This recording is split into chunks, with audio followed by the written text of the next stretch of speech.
Capítulo 2. Pactos con Dios.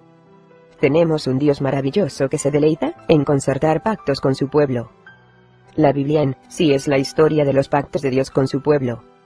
El capítulo anterior ilustra ese 610 una de las ocasiones en los que Dios pactó con Elaine y conmigo. Tenemos un Dios que conoce el final desde el principio. Sabía que Satanás iba a pedir la vida de Elaine y la mía, y por eso quiso pactar con nosotros 6 meses antes. Satanás no supo del pacto, sino hasta el día en que vivió nuestras vidas. No dudo que, si hubiéramos desobedecido a Dios, y no hubiéramos concertado aquel pacto con él, los satanistas nos hubieran matado en la misa negra. Oh, la inescrutable sabiduría del gran Dios nuestro. Quiero discutir un poco más este importante principio. Demasiados cristianos no saben del deseo de Dios de pactar con su pueblo, y por lo tanto no están alertas para escuchar las instrucciones del Espíritu Santo cuando Dios quiere pactar con ellos. Examinemos lo que dice la palabra de Dios sobre los pactos. El regalo de Dios al damos a Jesucristo es considerado un pacto de Dios con los hombres. Así que, la suma acerca de lo dicho es: tenemos tal pontífice que se asentó a la diestra del trono de la majestad en los cielos, ministro del santuario, y de aquel verdadero tabernáculo que el Señor asentó, y no hombre. Porque todo pontífice es puesto para ofrecer presentes y sacrificios, por lo cual es necesario que también éste tuviese algo que ofrecer.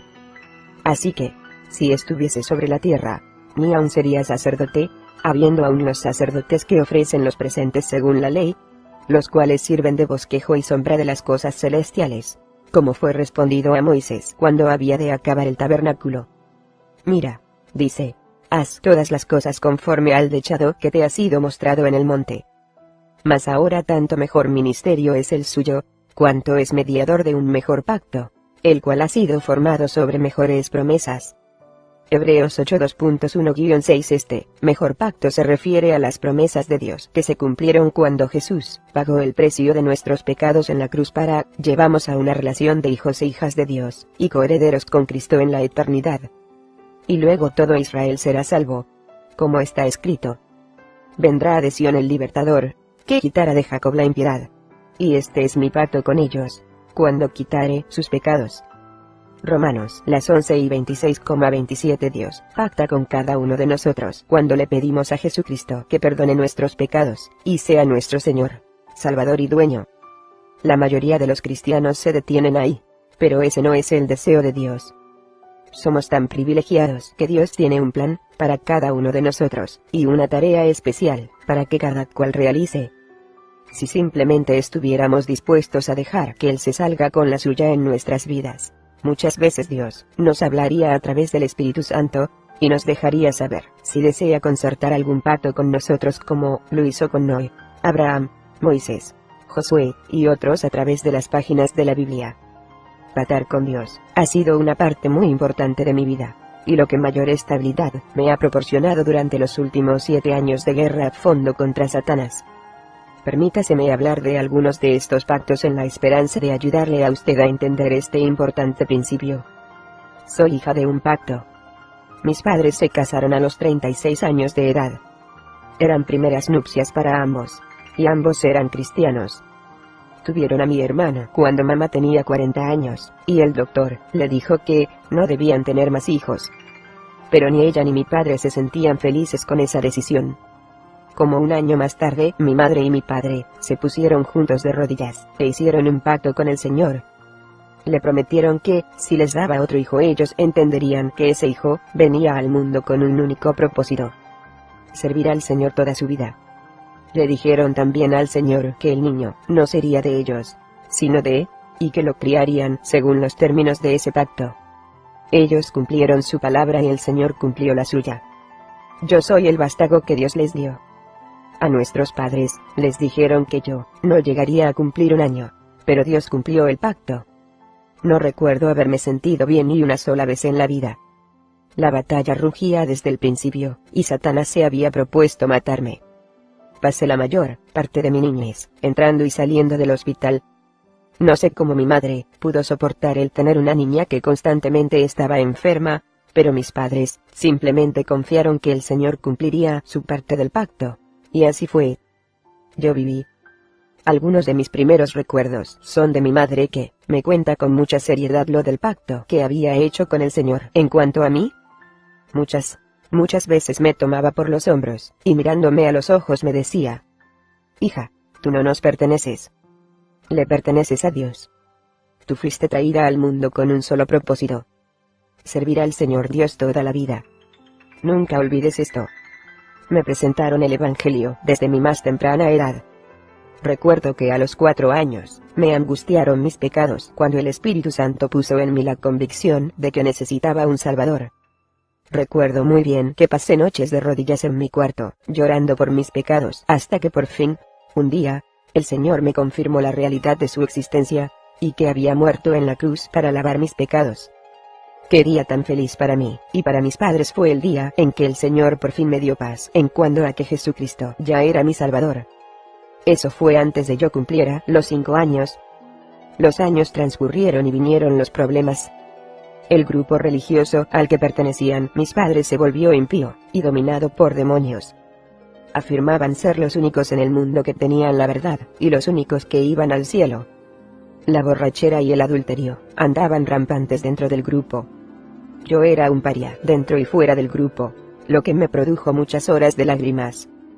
Pero el Señor estaba cumpliendo su pacto, y me protegía de relaciones pecaminosas. El control demoníaco de la mente era tan completo dentro del grupo que todos vivían con miedo, incluso mis padres. Se convirtió en un grupo muy rígido. A los miembros se les enseñaba que perdían la salvación si salían del grupo, o si desobedecían a sus líderes. Pero mi madre me había enseñado en mis primeros años que uno siempre da cuenta directamente a Dios de todo lo que hace o dice, que nunca me dejara llevar por un grupo, y que siempre debía estudiar la palabra de Dios, la Biblia, y decidir por mí misma si algo estaba bien o mal según la palabra de Dios. ¿No sabía ella que me estaba preparando para escapar del grupo que era toda su vida? Es interesante mirar atrás y comprender que cuando lo acepté en mi temprana edad, el Señor me dio el don de discernir espíritus. No sabía lo que era eso, porque me habían enseñado que los dones del Espíritu Santo no estaban a nuestro alcance en esta edad. Recuerdo que muchas veces regresé de las reuniones del grupo sollozando y diciendo: papi, había maldad allí, la sentí. Solía enfermar físicamente cada vez que iba a un culto, pero mis padres no entendían lo que estaba sucediendo. Durante los problemas de mi adolescencia, mis padres y yo olvidamos el pacto, pero Dios no. Dios guardó el pacto a los 26 años de edad, corté mis nexos con el grupo en que me había criado, abandoné el hogar por primera vez, y comencé a estudiar medicina. Vivía en un enorme plantel universitario, y naturalmente me excitaban mucho las oportunidades que se me presentaban. Quise explorarlas todas. Pero Dios me recordó el pacto que había concertado con mis padres. Durante mi primera semana en la escuela, el Señor puso de tal manera su mano en mí que me sentía absolutamente miserable. Sabía que no andaba bien con el Señor, pero no sabía qué hacer. Me aterraba ir a una iglesia, porque el grupo en el que me había criado me había enseñado que las iglesias formales con pastor estaban en pecado contra el Espíritu Santo, y que si alguno de nosotros entraba en una iglesia, el Señor nos mataría, o nos entregaría a Satanás, para que nos atormentara. Era una enseñanza totalmente falsa, pero yo no estaba seguro de esto, y me espantaba ir a una iglesia. Por fin, tras 2 semanas de agonía, le pedí a mis 2 compañeras de cuarto que me acompañaran a la iglesia. Ellas no temían ir. Ambas se habían criado en iglesias. Ninguna de las 2 era creyente. Por fin fuimos a un culto de universitarios, y me sentí aliviadísima al ver que el Señor no me mató. Ni siquiera cuando conversé con el pastor fue aquel pastor el que por primera vez me enseñó que era posible tener una relación personal con el Señor en la que Él nos hablara y se comunicara con nosotros como con los personajes bíblicos. Sin embargo, enfatizó también, no podemos tener una relación así con el Señor mientras no nos entreguemos completamente a Él. Nunca había oído tal enseñanza. Por primera vez en mi vida, vi y experimenté el amor de Dios entre aquel grupo de estudiantes cristianos. Vi al pastor y a los demás caminar cerca del Señor y mi corazón suspiraba por una relación con Dios semejante. Fue la cuestión de la entrega total lo que me hizo vacilar. Me asustaba en extremo, pero sabía que no había alternativa. Por fin, A lo último del primer semestre, no pude resistir más. La noche antes del examen final de histología, me la pasé paseándome por el cuarto bañada en lágrimas y sumida en hondo dolor, en vez de estudiar para el examen. Por último, al romper el alba, tomé un papel, y escribí todo lo referente a mi vida. Mi carrera, mi familia y mis seres. ¿Dónde habría de vivir? ¿Dónde habría de trabajar? Si tendría amigos. Mi cuerpo físico. Mi reputación. Y lo más difícil de todo, si llegaría a casarme. Todo esto lo entregué al Señor. Lo firmé, y le puse fecha. Esperaba que, como por fin había hecho esa arrolladora y total entrega, iba a caer de bruces fulminada por un rayo, e iba a hablar en lenguas. Después de todo, era lo que había sucedido en los libros que había estado leyendo. Para sorpresa mía, nada sucedió. Ni siquiera me sentí diferente. Había hecho una tremenda promesa al Señor esperando que en retribución el Señor hiciera algo maravilloso. Pero Él no lo había querido así. Quedé anonadada. De alguna manera, logré pasar el examen final, y me fui a casa a pasar las vacaciones navideñas.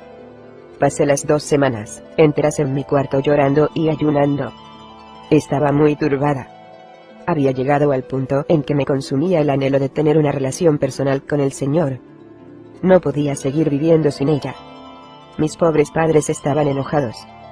Pensaban que las presiones de los estudios me habían enloquecido. No podían comprender lo que yo les explicaba. Finalmente, 2 días antes de que terminaran las vacaciones hice las maletas, y regresé a la universidad. Jamás olvidaré el siguiente día.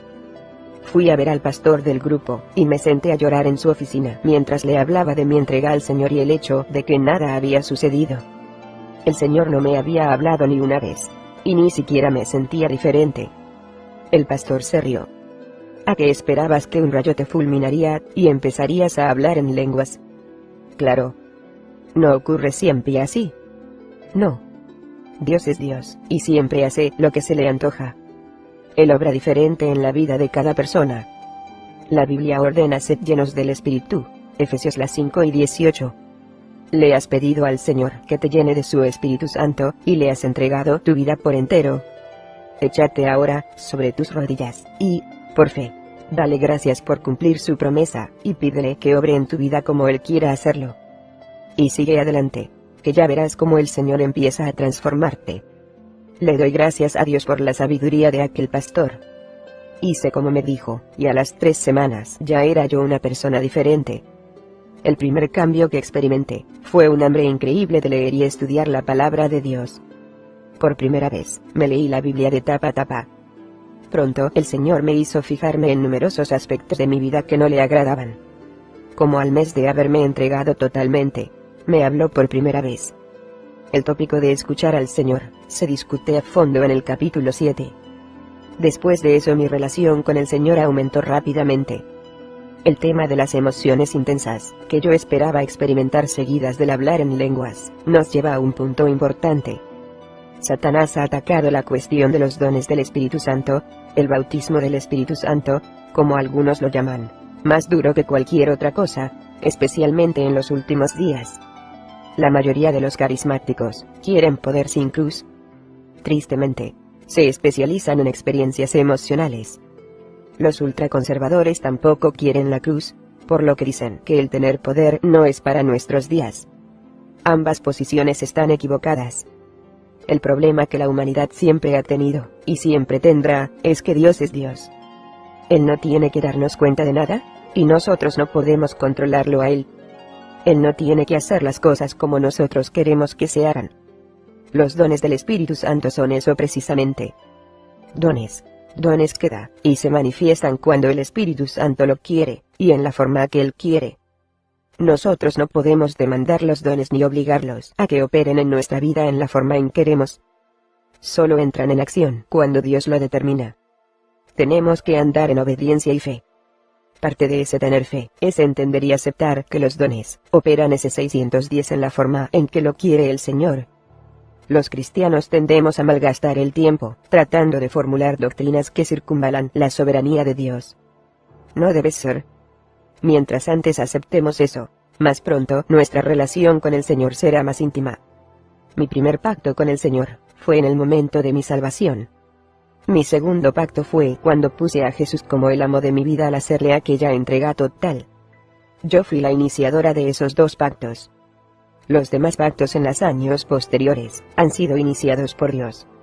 Creo que Dios desea que cada persona tome la iniciativa en estos dos primeros pactos, y Dios la toma de ahí en adelante. Mis padres le pidieron un pacto al Señor con el cual Dios demostró estar de acuerdo al realizar el milagro de que se produjera el segundo embarazo de mi madre. Tuvieron solo 2 hijos. El tercer pacto importante que he hecho con el Señor fue cuando acepté su llamado a la batalla espiritual. Escribí de esto en mi primer libro, Él vino a libertar a los cautivos. Este tercer pacto lo concertamos 5 años después del segundo. Por orden del Señor yo había instalado a Elaine en mi casa para protegerla de los ataques de los satanistas. Después que el Señor nos libró, hubo un breve periodo de espera antes de que comenzara la batalla con los demonios de Elaine. Al mirar atrás, comprendo que necesitaba otro pacto con el Señor antes de poder adentrarme en la batalla, aun como el que Dios había concertado con Josué antes de cruzar el Jordán y tomar a Jericó. Dios mantuvo a raya a los espíritus demoníacos por unas 2 semanas hasta que yo me decidí en cuanto al nuevo pacto. Durante ese tiempo el Señor me habló muy claramente, y me dijo que deseaba establecer un pacto conmigo. Los términos de ese pacto eran los siguientes. Primero, yo tendría que consagrar mi vida a Dios, para que la usara como quisiera para combatir directamente a Satanás y los demonios. Segundo, debía entender que por tal consagración tendría que pagar un altísimo precio. Terminaría perdiendo mi carrera, mi familia, mis amistades, y casi todo lo que más quería. Habría de sufrir enormemente en lo físico y en lo emotivo. Pero Dios prometió estar a mi lado a través de todo. A lo largo del proceso, se me revelaría de una manera profunda y personal que no era posible si seguía cualquier otro curso de acción en cuanto a mi vida. Muchas almas se salvarían y escaparían de la cautividad satánica. Dios también me aclaró que esta consagración era la opción número 1 en mi vida. Sin embargo, si prefería no tomarla, y no concertaba aquel pacto con él, de todos modos, me iba a bendecir en la carrera que había escogido en la rama de la oncología. Sin aquel pacto, no iba a conocer a Dios de la manera personal e íntima en que lo conocería si pasaba por el sendero de persecución de la batalla espiritual. Era una decisión difícil. Pasé como una semana atormentada por la decisión que debía tomar, calculando el costo lo mejor que podía. Sabía a ciencia cierta que si entraba en un pacto así, no podría echar pie atrás. Si la cosa se ponía dura no podría cambiar de opinión. Si lo hacía, perdería mi relación con el Señor, y eso no lo podría soportar. Por fin, al final de la semana, me tiré de rodillas e hice aquel pacto con el Señor, pacto que cambiaría para siempre el curso de mi vida. Después de aquello el Señor me ha propuesto pactos con mayor frecuencia. Poco después de la liberación definitiva de Elaine, el Señor me habló un día sobre mis momentos de quietud. Me pidió que hiciera otro pacto con él. Me dijo que sabía cuánto tiempo yo necesitaba pasar al día leyendo la Biblia y orando. Me pidió que me deshiciera de mi reloj despertador y lo dejara él despertarme. Me dijo que a la hora en que él me despertara tenía que levantarme y pasar con él el tiempo que me quedara antes de tener que prepararme para ir al trabajo. Acepté el pacto, y desde entonces no he usado despertador. Durante los siguientes 2 años, la mayoría de las veces el Señor me despertó como a las 2 o las 3 de la mañana. Muchas veces me dejaba dormir 1 o 2 horas, y pasaba el resto de la noche en oración, leyendo y estudiando la Biblia. Me entrenó en cuanto a despertarme instantáneamente a su llamado a cualquier hora de la noche. Gracias a eso, salvamos la vida en más de una ocasión, pues frecuentemente hemos sido atacadas físicamente por los satanistas y el Señor me ha despertado para advertirme el peligro. Estoy segura que al principio de aquel periodo de entrenamiento hubo veces en que desperté, aunque el Señor no me había llamado. Sin embargo, al caminar por fe, y al quedarme levantarla cada vez que me despertaba, el Señor me estuvo enseñando a ser más sensible a su llamado. No soy la única persona a quien el Señor ha adiestrado de esta manera. Permítaseme dar otro ejemplo. Hace como 1 año, caí enferma con un problema pulmonar. Me faltaba tanto el aire que tuve que pasar 2 semanas sentada en un silla, bien erguida. La primera noche en que mejoré lo suficiente para poder acostarme, estaba tan agotada que caí en un profundo sueño. Estaba yo dormida en el sofá de la sala cuando el Señor me llamó a eso de las 2 de la mañana, y me dijo que me levantara y revisara la puerta de enfrente. Oí que nuestro perro gruñía y gruñía, pero no lograba que mi cuerpo me obedeciera para levantarse. El Señor me entendía, como siempre. Mientras yo luchaba por despertarme lo suficiente para obligar a mi cuerpo a levantarse del sofá, el Señor despertó a un abogado cristiano amigo nuestro. Le dijo que se levantara y nos llamara. Afortunadamente, obedeció. Aunque se sentía algo avergonzado de llamarnos, nos telefoneó. El teléfono estaba en la habitación de Elaine, quien tiene un sueño más profundo que el mío, y está casi completamente sorda. Normalmente Elaine no hubiera oído el teléfono, pero el Señor aumentó el sonido del timbre para despertarla. Nuestro amigo le dijo que le daba mucha pena llamar, pero que el Señor le había ordenado llamamos, y decirnos que estábamos en peligro. Elaine vino a donde yo estaba, se las arregló para despertarme bien, y me contó lo de la llamada telefónica. Le pedí que revisara la puerta de enfrente tal como el Señor me había dicho. Efectivamente, habían logrado romper la cerradura, y estaban en ese momento abriendo la puerta. Elaine gritó, y les ordenó que salieran en el nombre de Jesús. Huyeron. Poco después del pacto que describí en el primer capítulo, Elaine todavía estaba gravemente enferma en el hospital. Un domingo mientras me dirigía a casa después del culto de la mañana, el Señor me habló, y me dijo que pronto iba a enfrentarme a uno de los principales demonios al servicio de Satanás, y que iba a tratar de matarme. Señor, no me siento preparada espiritualmente para una confrontación así, le dije. El Señor me respondió. Decide tú qué quieres de mí en preparación para ese enfrentamiento, y pasa al frente después del culto de esta noche, que yo pactaré contigo para darte esas cosas. Aquella tarde me arrojé sobre mi Biblia en oración. Hice una lista de 12 cosas, cada una con versículos que las respaldaban. Pedí, por ejemplo, la capacidad de sufrir penalidades como buen soldado de Jesucristo. 1 Timoteo 2:2.3. También pedí lo que dicen pasajes como el Salmo 144 2.1. Bendito sea Jehová, mi roca, que enseña mis manos a la batalla, y mis dedos a la guerra. Sobre todo, le pedí al Señor que me dirigiera con voz clara, y que me hiciera bien sensible a su voz. Era el segundo pacto que hacía con el Señor en una iglesia. Jamás olvidaré aquella noche. Después del culto me dirigía en silencio al altar respetando otra sola, ya que no habían hecho llamamiento a pasar al altar después del culto de la noche. Sin embargo, el Espíritu Santo debe haberle avisado al pastor Pat, porque enseguida se me acercó, y me preguntó en qué podía servirme. Le expliqué brevemente la situación. Llevaba escrita mi petición en un cuaderno que no abrí. No creí que fuera necesario que el pastor supiera lo que yo pedía. Accedió a orar conmigo, y ser simplemente un testigo del pacto. Yo oré primero, y luego oró en una de las más increíbles oraciones que yo haya escuchado jamás. En el poder del Espíritu Santo, enumeró cada una de las peticiones que yo llevaba escritas en el cuaderno cerrado, y le pidió que las hiciera una realidad en mi vida. Como siempre, el Señor se mantuvo fiel al pacto.